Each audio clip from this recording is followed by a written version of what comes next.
Have you ever thought about just how much time it takes to plan every detail of your wedding day? Many brides are now spending 10 to 15 hours each week planning the perfect day. It's like adding a part-time job to your already busy life. Not everyone can afford to hire a full-time wedding planner to help with every detail, which is why so many brides are now turning to a wedding day coordinator. That's right, a wedding day coordinator saves you money, and more importantly, it gives you the peace of mind that your special day will run smoothly. From finalizing all of the details you've worked so hard on to coordinating with vendors, KL Wedding Coordinators will be there every step of the way to guide you through the day and allow you to savor the memories that'll last a lifetime. For more information, visit facebook.com/KL Wedding Coordinators or give them a call, 603-320-2752. Are you part of a nonprofit organization or youth group looking to raise cash for your cause? Stay tuned at the end of this video to learn how you can bring the action and excitement of the Millennium Wrestling Federation to your town live, featuring the superstars and legends of yesterday, today, and tomorrow. I think WrestleMania 1 is what got Vince McMahon started. That's it. The buildup of that, everything about it, the timing, everything worked together. You know, even their enemies, Ted Turner, were helping us. Because every other word, they would say something about F. I mean, yeah, the thing you do is don't say nothing about your enemy. Right. They didn't. So they made us even better. Yep. They cut their own throat. No, I don't think, whatever her name is, Cyndi Lauper and all those people in that, all it did is give it that little glitter, but did it help? They come out there to see a show, buddy, and they got it. Pittsburgh, for the first time ever, WWE Extreme Rules converges on the Steel City. Anything goes as Roman Reigns, Seth Rollins, and Bobby Lashley take on Jinder Mahal, Kevin Owens, and Sami Zayn in a no disqualification 6-man tag team match. And after 4 years, Daniel Bryan returns to action in Pittsburgh as he collides with a 7-foot-tall Big Cass one-on-one. Plus, see AJ Styles, Nia Jax, and Shinsuke Nakamura. It's WWE Extreme Rules pay-per-view in Pittsburgh, Sunday, July 15th, with new start time of 6:30 p.m. Tickets are available. This is Mick Foley. This is Harley Race. This is Shelton Benjamin. This is Mr. Wonderful Paul Orndorff. This is the Monster Abyss. And this is Daniel Bryan. This is JBL, and you're watching the MWF. Be there live.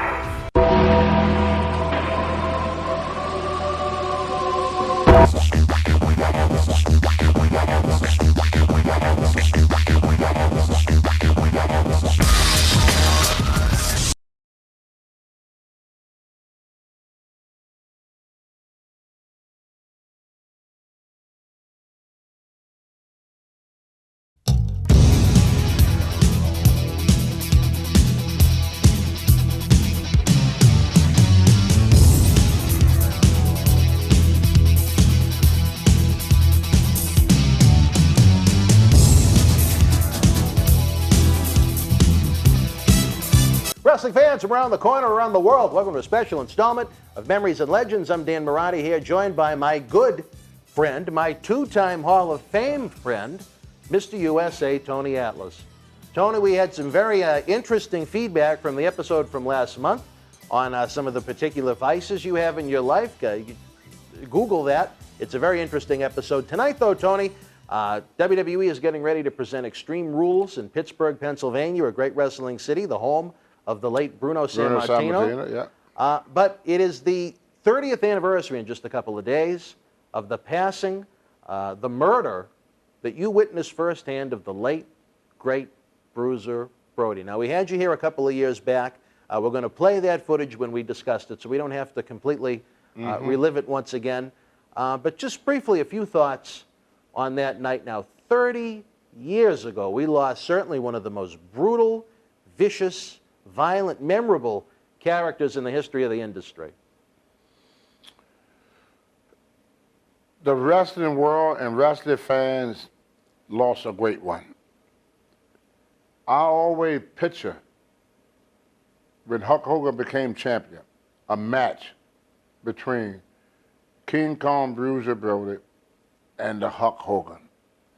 That would have sold out every arena, and it would have been one of the best matches Hogan ever been in, including the match with him and the Warrior. It would outdone the match with him and Andre the Giant, because Brody was a guy that was the same size as Hogan, but he could move 1,000 miles per hour. I would say the main thing that I got from the assassination and murder of my dear friend King Kong Bruiser Brody, Frank Goodish, was that what Klondike Bill first told me when my first week in the business. He said, kid, if you retire from this business and you have one friend, consider yourself lucky. That night, after the stabbing of Bruiser Brody, not one wrestler came to his aid. Not one. They didn't come over to see how he was doing. They didn't help to put him on the girder. They didn't go to the hospital to visit him. In fact, as soon as he was out of the dressing room, they started thinking about their match. Right. They had the show. When I came back from the hospital, I walked in the dressing room. I thought I walked into a Christmas party. There was no sadness. There was nobody upset. Everybody was laughing and joking, bragging about and talking about their match. All right, well, Tony, it was like it never happened.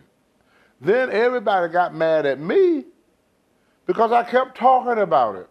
Tony, it's over now. Forget about it. Forget about it. They ain't got nothing to do with you. That between them two. That between them two. I hear that from just about everybody in the dressing room. That between them two. Stay out of it. I couldn't stay out of it. I saw a man get stabbed to death right in front of me. How can I stay out of it? I just want to, before we roll the footage from our previous interview, for the fans that might not be aware of what happened back in July of 1988 in Puerto Rico for Carlos Colon's promotion, you were wrestling on a big stadium show. Mm-hmm. Bruiser Brody was there. He was called into the bathroom area by his fellow wrestler, Jose mm-hmm. Gonzalez, mm-hmm. who was also known as Invader Number One, mm-hmm. And he was stabbed to death mm-hmm. by Invader Number One. Mm-hmm. What we're going to go to now is footage from an interview Tony and I did in the past. It's not funny. There's nothing humorous about it. It is a tale of one of the all-time greats in professional wrestling that was murdered, sliced apart, right in front of Tony Atlas's eyes. Let's roll that interview now. When we come back, maybe we'll talk a little bit about the aftermath of what happened with the murder of Bruiser Brody, the 30th anniversary this week. They could go out and they could destroy. Like, there's one thing before you end this, I want to straighten out with the people. Because I was on the internet the other day, and it kind of shocked me of how people would take something and use their own opinion, not facts, their own opinion. The stabbing death of King Kong Bruiser Brody in Puerto Rico. Now that is, I was an eyewitness, and I hear people say big this part about of your career. I hear people say this about me. They said I was a coward and I didn't do nothing. I was the only one that did something. Well, explain what you saw. You're in the locker room with the guys. I was in the locker room. Puerto Rico. No, it didn't start there. Where it started, Brody was sitting on the steps of the Tanama Hotel in Puerto Rico. And I was coming out of the hotel, and I saw Dutch Mantel and Brody sitting on the steps waiting for their ride. That's Zeb Coulter for fans. Right. Yeah, that's right. And I said, Brody, you're going to be late, brother. I said, what time your ride supposed to be here? He said, I'm waiting for Jose, the guy that stabbed Gonzalez, him. The one that stabbed him. They rode together all week. He said, I'm waiting on Jose. And I said, well, if you want, you can go with me. They had a gym they called the Muscle Factory. And the owner, I invited him to the gym. So he was going to come by and pick me up, him and his wife, and take me to Bayamon. So I said, you can ride with us. I said, I can tell the front desk that you gone just in case he come late. I said, he probably got tied up or something. He said, well, you don't, man? I said, no, man, come on. So I got in the back seat. Dutch got in the back seat with me. The owner of Muscle Factory was driving. His wife slid over to the center. Brody sat in the front seat. We get to Bayamon. When I walked in, Jose, Victor Garrica, and Carlos Colon was sitting in a football huddle. And those were the promoters, the key figures of the promotion. They were the promoters. They was in like a football huddle, just talking. As soon as we walked through the door, I noticed Jose get up, walk out the door. I go and I sat down, and I was drawing a picture of the Youngblood. It was Mark and Chris Youngblood. Yep. Ricky Romero, his son. Yeah, them his son. So Brody walked over. He said, "Wow, Tony, I didn't know you draw like that." He said, that looked just like them guys. He said, "I had pictures done before of my son." And he said, "But they're character drawing." He said that people on the sidewalk do these characters. He said, "I wonder," he said, "You think you got enough time to do a picture of my son before we leave?" I said, "Yeah, we're going to be here for a week." I said, "I'm almost finished with this one." I said, "I'll be finished with this one in probably about 30 minutes. I said, "I get started on your boy today." So as he was talking to me, Jose came by and said, real nice, said, "Brody, can I talk to you?" Brody said, "Oh, sure." Real nice. They walked into the shower. As soon as they walk in the shower, these are the words I hear. Just like that. As soon as they walked through the door, I jumped up, threw my pad on the thing. I pulled open the door. As soon as I pulled open the door, Carlos Colon cut me off, ran right across, grabbed Jose, pushed him up against the wall, and went, "No, Jose, no, Jose." And I looked up, and he had a knife in his hand. So I grabbed Brody around the waist. His intestines fell on my arm. I pulled Brody back. Brody said, "Don't let him hurt me, brother."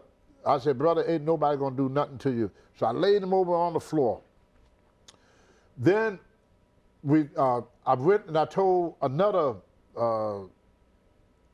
I can't think of his last name, but his name was Victor also. But it wasn't Eureka. It was another Victor that worked in the office. I said, "Call the ambulance. Brody just got stabbed." So he took off to call the ambulance. Brody laid on the floor for about 45 minutes, and I stood over him and everything. 45 minutes after being stabbed, he laid on the floor. Because this was at the beginning of the show. People was coming in. So the ambulance was stuck behind the traffic. Oh, okay. Because, we had just gotten there. So people was coming in. And back in them days, these stadiums used to sell completely out. They soccer stadium, what they were. So I stood over Brody, and finally the ambulance came. So the guy tried. It was an elderly guy and a woman, and they tried to lift him, and they couldn't lift him. So the elderly guy looked at the wrestlers. I mean, every wrestler in that dressing room said, "Can one of y'all help me?" The wrestlers in that room did this. They turned away. Turn away. Wow. Every wrestler in there turned away. Why do you, in your opinion, why would they do that? Didn't want to get involved. With someone's life on the line. Didn't want to get involved. Really? They in a strange country. Didn't want to get involved. Very political situation. The problem with Tony Atlas, I'm not the smallest guy in the world. I got involved. I went over. I reached to pick Brody up. And Brody said, "Don't drop me, brother." I said, "Brother, I curl more than what you weigh." And he put a little smile on his face. He laughed. I picked him up. I put him on the girder. Now, the driver was getting ready to pull off. He turned again to the wrestlers in the dressing room, all the American wrestlers, all the Puerto Rican wrestlers. He said, "Would somebody like to go with him to the hospital?" They turned away. Then I said, "I go." So I got my wrestling trunks on, I got my boots on, no shirt, no nothing. I get on the back of the ambulance with Brody.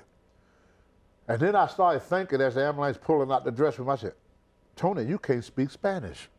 Right. So there was another wrestler, his name was Hercules. They used to call him Hercules. No, not that Hercules. No. He was a Puerto Rican wrestler. He was real slim. At that time, he was probably about 180 pounds, maybe 6'3".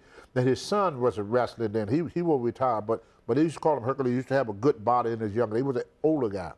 So I saw him standing there as the ambulance went by. Now, I'm not bragging, but I was pretty strong in my younger days. So he had his back to me, and I grabbed him by the back of his belt. And I did a one-arm curl and pulled him in the elevator, in the ambulance with me. Did you? Yeah. I did. And he's praying for me to let him go. Tony, don't get me involved. Don't get me involved. Tony, come on, don't get me. I said, brother, all you got to do is just repeat what I say. I said, if they say anything to you, just say all you did was repeat what I said. You don't have to say nothing. Just tell them what I said. So he said, oh, Tony. The whole time he's going, oh, Tony. So then we pull off. We get to the hospital. When we get to the hospital, I said, hey, I got a friend. He need to see the doctor. Okay, see you in a minute. And he would repeat. The guy with me, he repeat what I say. Every time I say something, he repeat it. So I said, what the hell are they saying? They said, well, a stab in Puerto Rico is like a cold in America. I said, but he's hurt bad. So I said, which one is the doctor? He said, the one over there, with the board. I grabbed that doctor by the back of his leg, put him on my shoulder like this. Just like carrying a sack of potatoes. And I took him in there where Brody was at. Really? He's calling for security. He called the security in Spanish. And I said, well, I told the guy that we might say, tell him if the security jumped me, I said, they're going to be on the table with Brody. So they came to the door, but they saw me. I was, pretty good sized guy there. So they saw me and I see them backing up. So I knew I didn't have to worry about them because they didn't want to mess with me. And so the doctor asked Brody, said, how you doing? And Brody said, I'm just waiting here for you to help me. So the doctor lifted his hand, pool of blood here. So right then I started crying. So the doctor said, we need to get him in emergency right away. We need to get him right away. So I said, well, let me take his shoes off. So I took his shoes off, his feet was blue. Oh, so I said, y'all hurry up, man. Hurry up and get him in there. I said, come on, man. There's no more circulation in his feet. They're turning blue. So they rushed him into the emergency. So I sat outside the emergency room for about an hour and a half. And the doctor came out and said, we got him stable now. You can leave. I said, you sure? He said, yeah, you can leave now until you come back and see him in the morning. I said, well, can I just stay here? And can I talk to him or what? He said, no. He said, it'd be best. He's getting his rest now. So I left. Then I get to the arena. Oh, man, I got this armbar, I got this. And I go, they talking about their freaking match. Wow. They just like nothing happened. They talking about, oh, what a great match. Hey, we really got the people going, did we? Oh, blah. Yeah. And this is guys here in the hospital fighting for his life, and these guys celebrating the freaking match. So Carlos said, Tony, we don't need no trouble. Calm down, Tony. He saw I was getting mad. So I said, I'm going to kick everybody in here. So Carlos Colon said, no, Tony, go to the ring. And he had me against the Sheik that night. And I wasn't going to wrestle the Iron Sheik, okay. the Iron Sheik, because just in case I get a little out of hand, they figured the Sheik could handle me because he knew I was upset. Right. So I'm talking to the Sheik. Just funny. I hate to laugh, but the Sheik is just funny anyway. Even when he's serious, if you know what he's created in this room, he's over funny. the past 10 years. Yeah, even when he's serious, he's funny. So I got the Sheik in a chin lock. I said, Sheik, you hear about what happened to Brody? And this is where I first heard it. He said, yeah, did you see the fan that stabbed him? I said, there's no fan stabbed him. No. I said, no, Sheik. He said, what happened? And I said, Jose stabbed him. Gonzalez? I said, yeah. You know what he said. You know how the Sheik talk. I don't want to say it on TV. That MF, he stood up in the middle of the ring. He broke loose my hold and was standing in the ring. That motherfucker, he's standing the Bruiser, a King Kong of a Brody. I'm going to go in there and I'm going to whoop. I said, Sheik, we got to finish the match. No, I'm going to go and get that Jose. He's in the ring telling me this. He just forgot all about it. He's just so funny. I can picture this. Yeah, you can picture him, right? He forgot all about the wrestling match. He just jumped up and said, well, let's go home, brother. You want to pin me or I'll pin you? Oh, fuck it, brother. Let's go. And walked out of the ring. That mad. Oh, he went back and he told all the, what we call the heels, all the bad guys what happened. So I come back to the dressing room with this policeman there. He knew me from the gym, because my buddy from the gym was there. He stayed too, because he brought Brody. So he was like, Tony, everything okay? I said, yeah. So I walked in the dressing room, and this policeman walked up to me. He said, did you get a look at the person that stabbed him? I said, yeah. I said, there you go, right there. That's That's him. He said, they used to call him Invader then. Yeah, Invader number one, right? Yeah, he said, you mean Vader? I said, yeah, that's him. That's the one that stabbed him. He said, but Tony, that ain't what I was told. He said, I don't did my report. He said, a wrestling fan stabbed him when he was coming to the door. I said, oh no. I said, he stabbed him in that room right there. I said, you don't believe me? Go back there. Probably some blood still on the floor. So the guy walked in the back there. He saw the blood on the wall and everything. He said, I thought it happened outside the dressing room. I said, oh no. No, it happened right in that dressing room right there. I said, and that's the man that did it. So what did everyone do as the show came to an end and realization hit in that, you know, Brody Telling me to shut up. Really? Everybody told me to shut my mouth, Brody helped a lot of people in this business. The night that Brody died, and I was challenged anybody in the world on what I'm about ready to say. Brody had one friend that night, and you looking at him. He had one friend that night. His last day here on this planet, only one person stood up for Brody. Not Abdullah. Well, Abdullah didn't know. They were in the other locker room. Right. So I can't. That's what folks don't understand. There were two locker rooms. There was two locker rooms. You're gonna have to bring that a little closer, bud. I can't. Abdullah didn't even know about it. Didn't know about it until the last minute. And so the next day, Abdullah called a meeting, and he's the one that boycotted the tour.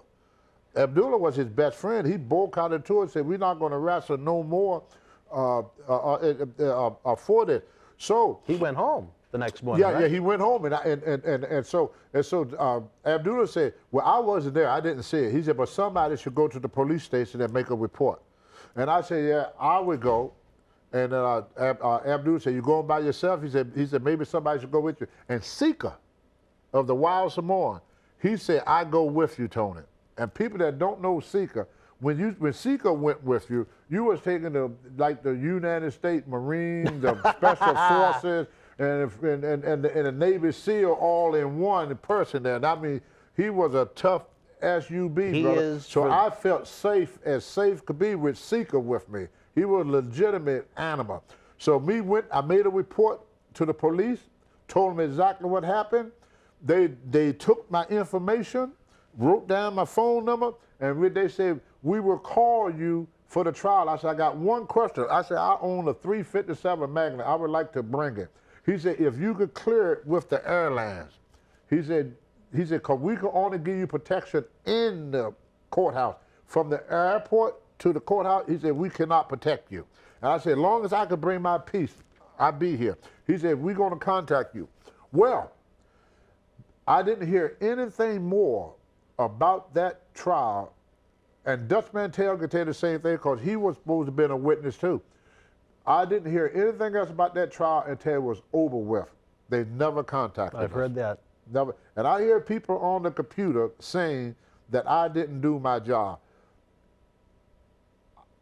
The guy that saved my life, the only reason I'm able to tell this story is a guy by the name of Savio Vega.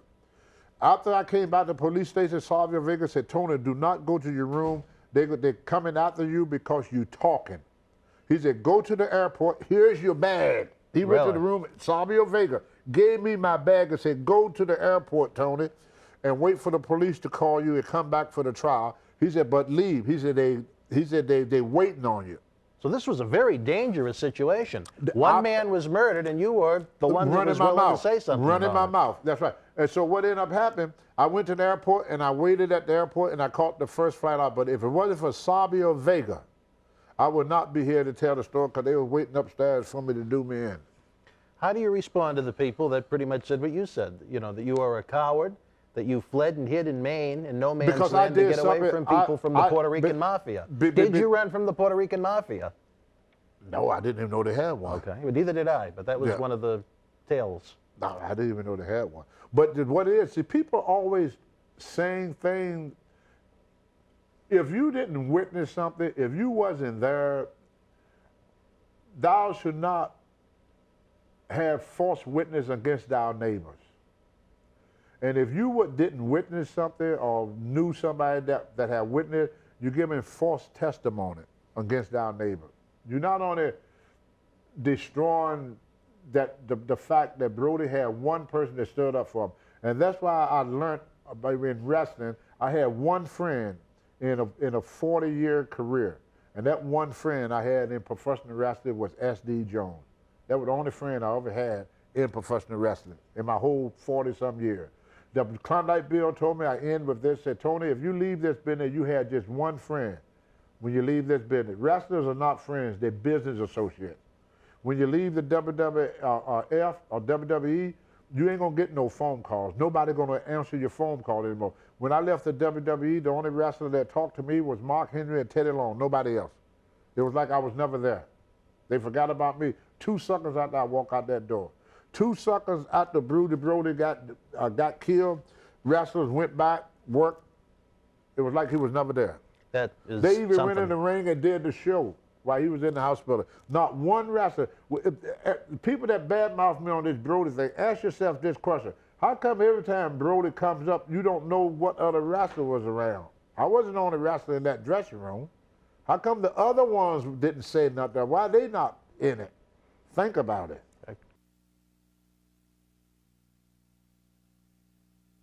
Stephanie came in the dressing room where I would have had me in the dressing room where couldn't nobody see me. And that was my first time ever meeting her, but she said she met me when she was a little girl, but I can't remember. And treated me so nice, and they told me what they wanted to do. Even when I was doing it, I wasn't for sure what divas were. I slept in cars, all because I didn't have enough money to get myself a motel room. So they came back and they said, Barber said, please do the job for Jannetty. I said, nope, I ain't doing it. And they Abdullah and them, come on, go on and do the job for it. It ain't gonna hurt you, go on and do the job. I said, fuck you too.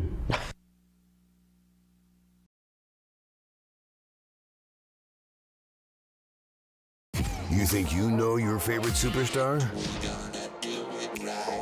Did you know about Sasha's favorite cousin? What about AJ's tattoos? Chris Jericho's expensive taste? No. You need the book that has everything you want to know about more than 200 of your favorite WWE superstars. It's the WWE Ultimate Superstar Guide.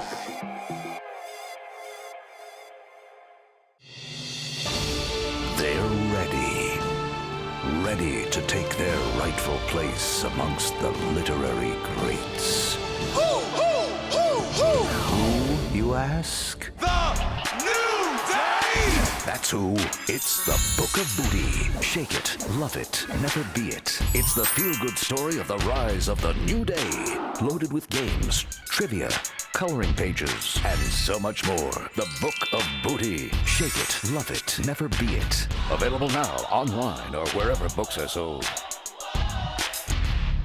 All right, wrestling fans, welcome back again. A very serious topic, a very somber topic. It is unbelievable, Tony, to me that it has been 30 years. I remember I think I was in the 2nd grade when it happened, and I actually found out long before the days of the internet and things like that. It was a few months later in the Pro Wrestling Illustrated magazine, and in the back section they had an article that both Brody and Adrian Adonis died in the same month. And you know, it was startling to a young man to find out exactly how it happened. Tony, what was the aftermath of what happened in Puerto Rico on that deadly night? Well, first of all, to be honest with you, in my opinion, ain't nobody cared. No one cared. Now, Abdullah called a meeting for all the boys, and we always going to go down to the police station to make a statement. And the only one that went was me and Sika, which is Roman Reigns' father. Yep. And he was my bodyguard because Sabio Vega told me, be careful, because they was looking for me because I was talking. But back up a little bit, when I came back to the dressing room, a policeman approached me. And he said, Tony, I was going to meet you at your room tonight, but I'm glad you made it back to the match.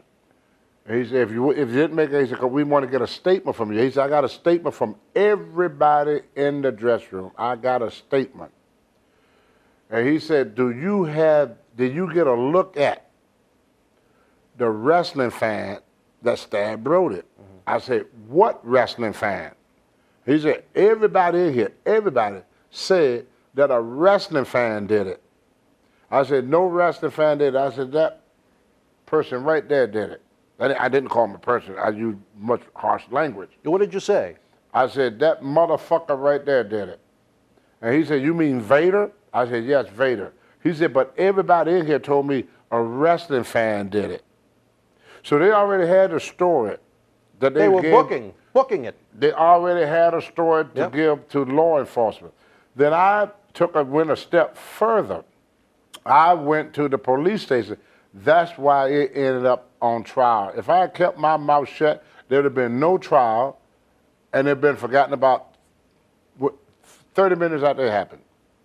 See, one thing about, I hear wrestling fans say all the time, say, aren't you guys all friends? No, we're not. We are business associates. When you leave a territory, I could call a wrestler every day while I'm there. As soon as the WWE releases me, not one person would pick up the phone. Why do you think that is?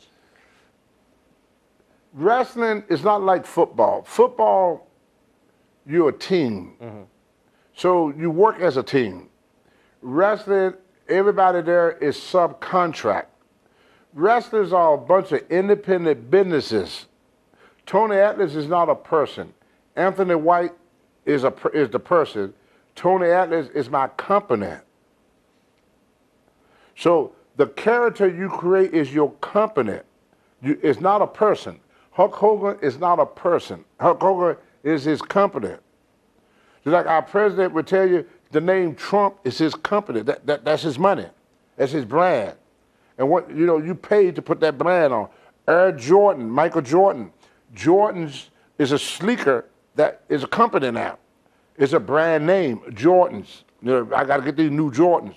And once a name become money, anything that affiliated with money is a business. So wrestling is a business. It's not a sport. It's more of a business. Mm-hmm. And what these guys do, there's only room for one at the top. So they figure when you gone, it's more job security for them. They'll get a little closer. They get a little closer. I put in my book, when I was homeless, I knew more millionaires than the Rockefellers, and I couldn't bum a quarter. Wow. When you get down and out... Did you ever attempt to reach out to people when you were homeless? Look at Bruno when he passed away. The known guys did stuff for guys, all this stuff. Ain't nobody moaning over Bruno. It was like he was never here. Within a week, it was like he never walked the face of the earth. Every wrestler that passed away, we talk about, hey, you hear about Johnny Valiant get hit by a truck? Yeah, man, I like Johnny. End of story. Nobody's calling his wife or trying to do a fundraiser for his wife or kids or nothing to help them family. They just lost they just lost one of their providers to the family. When these guys, stuff happened to these guys, ain't nobody trying to do nothing for their family. Ronnie Piper, a good guy. What they do for Piper's wife after he passed? Anybody try to console her or anybody trying to help her now or doing anything for her? A wrestler is like an old veteran. I mean, they cheer him when he's going out to fight the war. But as soon as he come home and take that uniform off, it's like he's forgotten about. He can't get insurance. He can't get a job. He can't get anything. Mm-hmm. A wrestler, everybody loves him. He's standing underneath them lights and the people are cheering and the money is coming in. But as soon as the lights goes off and the cheering stop, where can that wrestler turn? You remember me a while back, I was going through some hard times. There's not one wrestler that I could turn and say, brother, can you help me out? Yeah. They're making millions of dollars. They won't give you the sweat off their ass.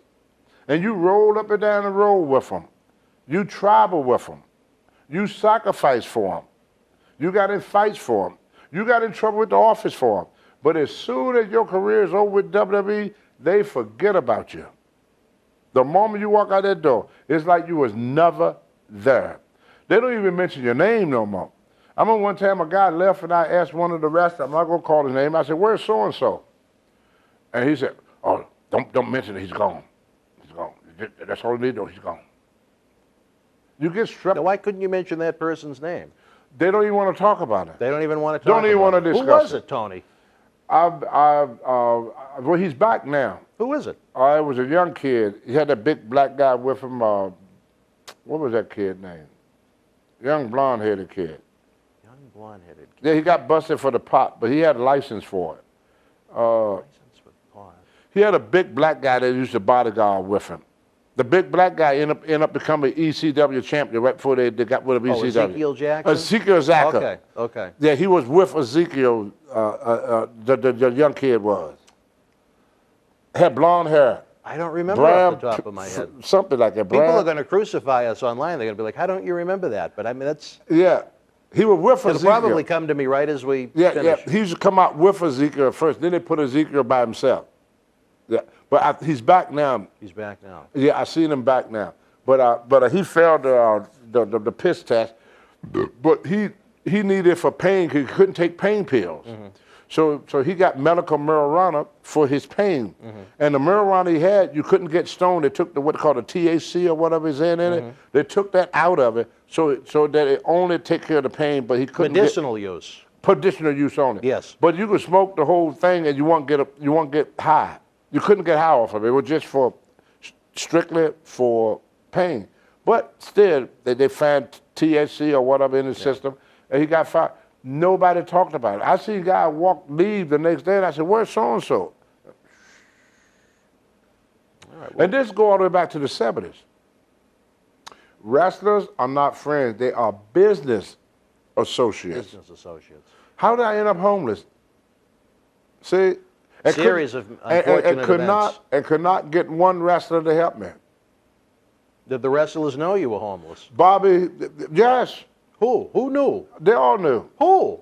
Everyone that when I went back at South Assembly, they all was talking about it. Everybody in the dressing room knew. Hey, I hear you was doing pretty bad up in Maine. I hear you was homeless, eating out of trash can. Can I play devil's advocate respectfully? Mm-hmm. If you lived in a park under a bench, how were they supposed to find you? Because see what it. When you live in a small town, everybody know everybody. It was no secret in Maine. So when the wrestler came to match it, people tell them things. See, it's an old saying, telephone, telegraph, and tele-wrestler. Mm-hmm. They could go to the gym and say, hey, don't Tony Atlas live here? Yeah, man, but he's not doing good now. He's homeless. When I used to go to Philly, people tell me stuff about Joe Frazier when he was living. Mm-hmm. I didn't have to meet Joe Frazier to find out it's Joe Frazier. You know, when you're a celebrity, people don't have to be where you at. Word get around when something happened to you. All right, that's fair enough. I mean, it was on MTV. Well, okay, in a documentary 10 years after the fact, right? It was on MTV, so it wasn't like it was a secret there. You know, MTV talked about it. I mean, I was on radio station talking about it. I mean, I've been talking about it ever since it happened. When I went to WWE and played South Assembly, every wrestler in the dressing room knew. But I couldn't ask one for a quarter. Wow. And that's unfortunate. But that's the business. And the boys keep it that way. I was going to ride with Ric Flair one time. And I was going to give Don Canuta a ride. Mm-hmm. And Flair said, if you take him, I'm not going with you. And I said, why not? He said, you got your spot, Tony, on top. I got my spot on top. He want his spot on top. He would do whatever it takes.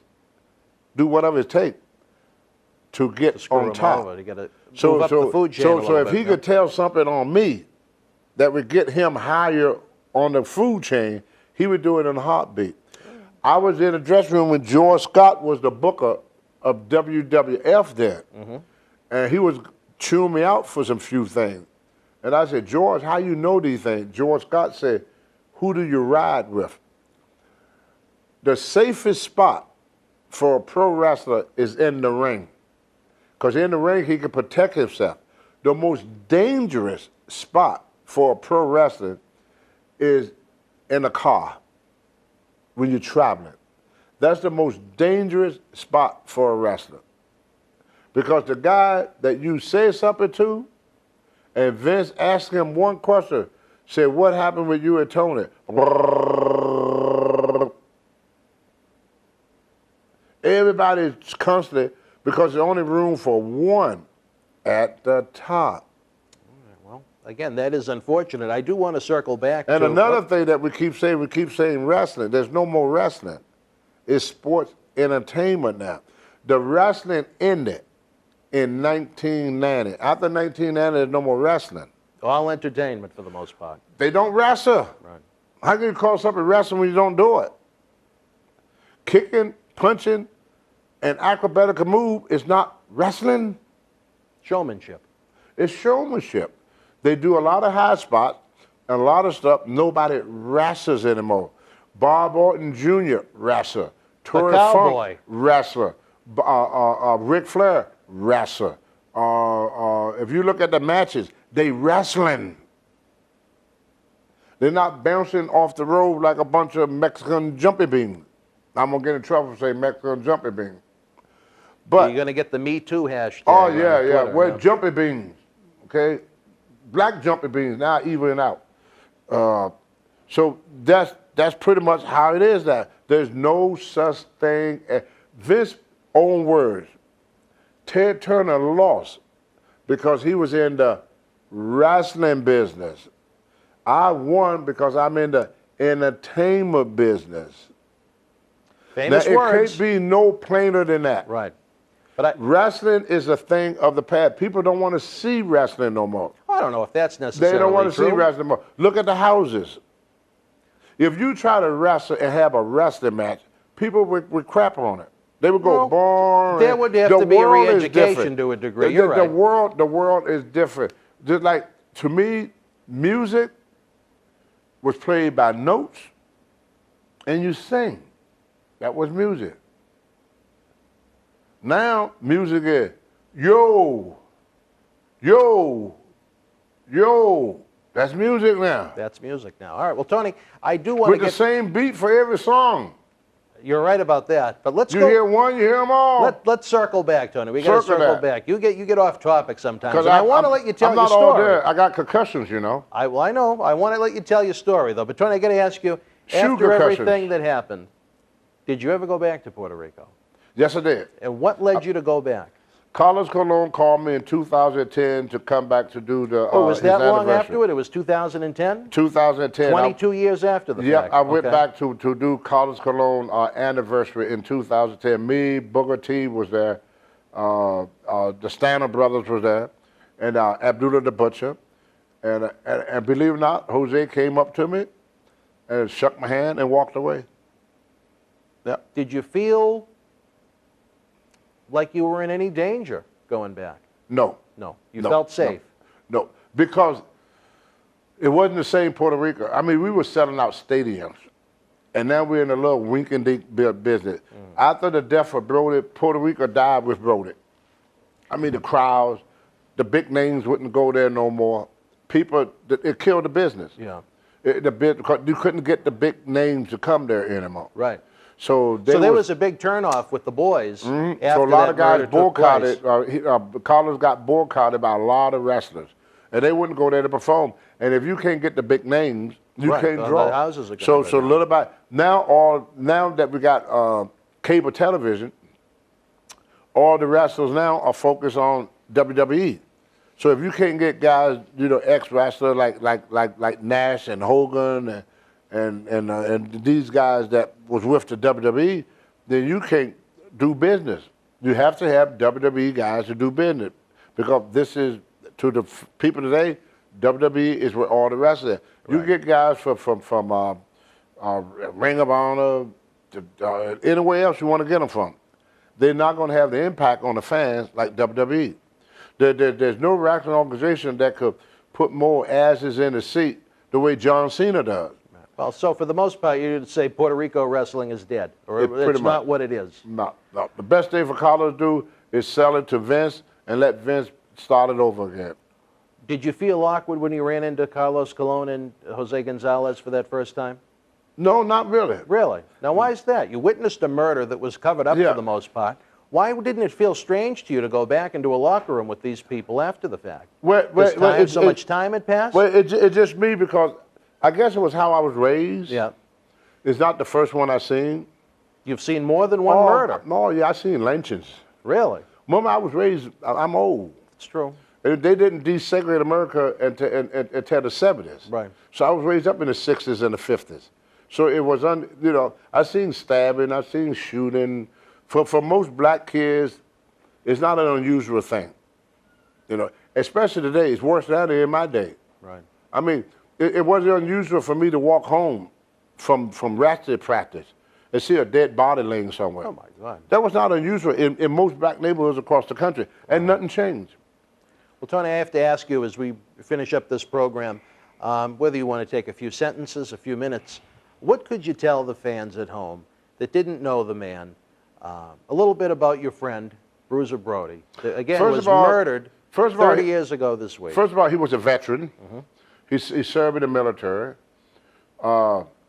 He had a heart of gold, a good family man, loved his wife, loved his kids. In fact, he wanted me to draw a picture of his son.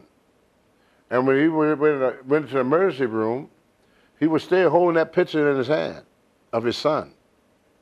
The picture was soaking wet in blood. You couldn't even see the face, all just soaking wet in blood, just like just a wet piece of paper in his hand. It was so wet, so much blood that the picture was actually stuck to his hand when the blood dried. So when he went in the operating room, that picture was dry to his hand. He was very generous for a man of his size and stature in the ring. Really? He would make you look like $1 million in the ring. I wrestled with him many times. He took very, very good care of me. Never had a problem with him. Most people never did have a problem with him. But if you got on his wrong side, he would beat the living daylights out of you. He was known for beating up people. He was a big, rugged guy. But in the olden days, wrestlers would do that. He was not the only wrestler that would beat you up in the ring. I used to beat guys up in the ring. That's why people say, oh, I remember you, Tony, when it was real. Some of my matches was for real because the guy would piss me off and I just whoop his ass right there. Who cut all that out was Vince. You couldn't fight in the ring no more. Now, we had another promoter named Cowboy Bill Watts. If you got in a fight, he loved it. He would say, we fight in the dressing room. Bill said, oh, don't fight back here. Look, let me move your match up. Yeah. He said, let me move your match up. Yeah. I wasn't going to have you on 4th. I'll put you on number 2. Y'all selling it out there. Make some money doing it. That's why I brought up the Roseanne thing, because that could have really helped America. ABC, I know it's not part of the segment, but if they would put that program back on and let her work through her problems, there's other people that feel like her.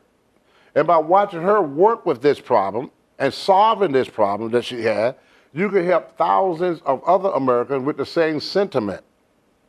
But by shoving it under the rug like that, you force a lot of people to feel that they can't speak what they feel. Right.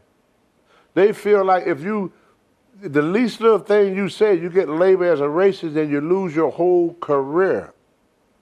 When they got rappers using the N-word, but when a very, very, very dear friend of mine don't have a racist bone nowhere in his body, love black people, use the word out of anger, lose everything. Hulk Hogan. Now, we talked about that earlier in the year, and I know you said the Hulkster enjoyed the show. It was so unfair. I knew Hogan since 1978, and me and him traveled together. We lived together. Hogan would do anything for me, treated me like gold. I mean, when he did autograph signing, somebody said, Tony Atlas out there, Hogan would leave the signing. They paying this man $100,000 to sign a picture. He would leave a table, leave people that paid him $100,000 just to come over here and shake hands with me. He didn't care about the money. I'm his friend. And when I see what they did with him, and then at the same time you put on a rap song and they're using all through the song. All right, well, Tony, again, we certainly drifted off from the topic at hand. No, believe it or not. All right. Wrestling. Tie it in, baby. I'm telling you, here where a lot of people missed the boat at. Hogan, the Sheik, the person that made WWE so big was the Ayatollah Khomeini. He held the American hostages. Everybody want to leave it alone. McMahon, who is very smart, did not leave it alone. He took an Iranian and made him world champion. People had anger. They wanted to go to war. They couldn't go to war because the government would not declare war on Iran. So they was able to come to the ratchet matches, the wrestling match. Take out their frustration. And then Iron Sheik was the one that helped them to do that. It's kind of like my shoes. The girl, the frustration I felt from my dad beating my mom, I was able to let the girl beat me so that she could relieve her frustration. Vince used the Iron Sheik for people to, that was a way for them to go out their work. And they said, why they didn't use Jimmy Snooker or they didn't use me? Or, we was what they call minorities. See, that wouldn't have worked. They needed an all-American boy. Now, when you think about all-American boy, Hulk Hogan was an all-American kid. The blonde hair, blue eyes, big bronze body. He had everything for the, eat your vitamins and say your prayers, all-American, image. So when this big American champion came and defeated the Iranian champion, they didn't see the Sheik as the WWE champion. They saw the Sheik as an Iranian champion. The same thing happened in what made Arnold Schwarzenegger. There was a bodybuilder by the name of Sergio Oliva. Mm-hmm. He was from Cuba. He became Mr. Olympia. Mr. Olympia is like world bodybuilding champion. He was world bodybuilding champion during the Cuban thing with Castro. Mm-hmm. So everybody wanted to see somebody beat this big Cuban. So they wanted Dave Draper to do it. They call him the Blonde Bummer. With Dave Draper, the night of the contest, the day of the contest, he flew to New York to compete. The next morning, for some reason, he got on a plane and left. So now Sergio become world champion again. And we were going through the Cuban Missile Crisis. And this guy was world bodybuilding champion from Cuba, Sergio Oliva. So now we had to go we couldn't find nobody in America to beat this guy. So we got a big Caucasian from Austria named Arnold Schwarzenegger. Yeah. And he beat the Cuban during the Cuban Missile Crisis. The Hulk Hogan beat the Iron Sheik during the Iranian conference. All right, Tony, I'll ask you. So wrestling always have followed world event. When they became Cyber Simba, what happened during Cyber Simba? Wasn't it Mandela? Mandela got what was released. All right, well, Tony, again, we got to circle back to the subject at hand.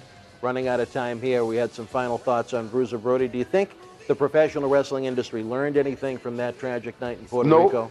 Isn't that a sad way to sum it up? And that's the answer I was kind of looking for. Nope. All right, well, one month from now, Tony, WWE SummerSlam is headed to Brooklyn, New York. New York City has been the home of that company going back to the 50s. We're going to have a blockbuster episode, I think.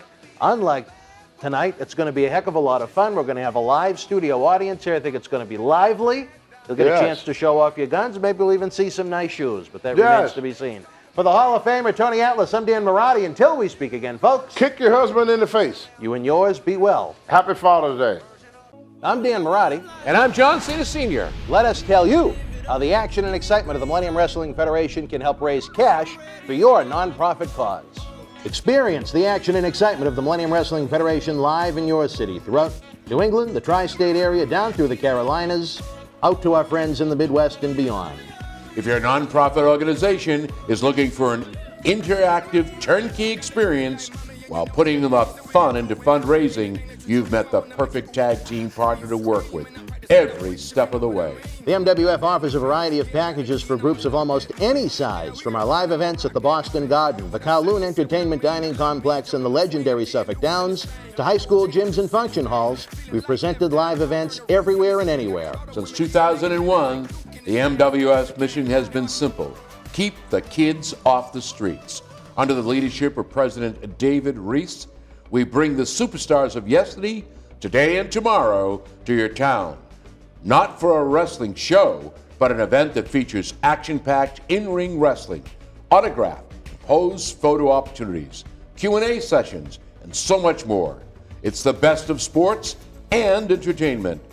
The week of your event, we can add on to the endeavor with anti-bullying campaigns, library meet and greet reads, youth sport concussion seminars, and more.